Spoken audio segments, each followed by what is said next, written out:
Hello and welcome to another Smiling Colors video, friends. In today's video, let's paint watercolor snowflakes together. To paint these, you're going to need a watercolor paper. I'm using a Canson watercolor notepad. You'll also need some kind of watercolors. I'm using watercolor cakes. These are the Sakura Koi watercolor set. You can use watercolor tubes if you have those instead. You'll need a bowl of water, clean water, and a small paintbrush. I'm using a small square paintbrush today. So to begin our snowflakes, we're actually going to start by painting with water. So load your paintbrush up generously with some water, and then you want to draw a line. Next, you want to draw another line intersecting the first line from up to down. So we have two intersecting lines. You can go over each line once or twice just to make sure there's enough water on the paper. Next, using a paintbrush, you want to draw two angled lines in between these two lines. So we're drawing two lines that intersect again, but they're on an angle. So totally we have 4 intersecting lines. And at the top of each of the line, we're going to start drawing small V's. We're just drawing a V shape with the paintbrush and water. It's a little difficult to see. I'm going to zoom in here and show you. I'm just drawing a V at the top and bottom of each line. So you need to draw 8 of these V shapes. Now we pick up color. So this is a technique of dropping watercolor into the water. So I'm taking a blue color, I've added quite a bit of water onto it. I'm just going to touch my paintbrush where the water is on the paper. So I'm starting at the center. All you need to do is touch your paintbrush, which is loaded with the watercolor. You keep repeating this. You can do it all around, but I'm just doing it at certain points to begin with, where the lines are intersecting. And you'll see that the color kind of spreads along where the water is on the paper. Now to make it look interesting, we'll change the blue color. I'm picking up a different watercolor blue now. I'm going to do the same process. Again, you want your color to be really watery. So if you need to, you can actually mix a lot of water and then just pick up this watery color so that the color isn't really bright. It's a nice watery light color when you apply it onto the paper. You want this wateriness because that's where the magic happens.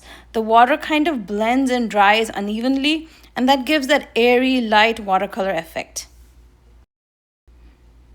So now that we have enough water on the paper, I'm going to just go in with the darker blue color and touch it here and there, mainly towards the top V shapes that we drew.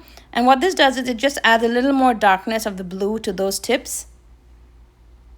And you see the color kind of pooled where the lines intersect. So I'm just going to add a little bit more anywhere I feel like the color looks light. So I've used in a total of 3 blues. I'm just mixing them randomly just to give some color variation. You don't want your snowflake to look a flat one color. So by using 3 different blues on your palette, you kind of add different tones of the blue, and that looks really pretty when it dries. So this is a nice basic watercolor snowflake. Let's add a little more detail, and I'm just picking up the darker blue color and directly painting with the watercolor on the paper. I'm drawing V shapes again, closer towards the edge, and I'm drawing one on each segment. So I'm drawing 8 of these, and you can see how they look a little darker because there's no water in this color, right? And then you can add a little bit more of the darkness to the center, and here is your first watercolor snowflake. I love how this one turned out. Now let's try a second design. For this design, I'm going to start by painting with water, but I'm picking up the colored water that I have on my palette. This just makes it easier for you to see it on the video first. But if you're doing this at home, this is also a great way for you to see where you're painting. So this time we're going to be drawing 3 intersecting lines at angle.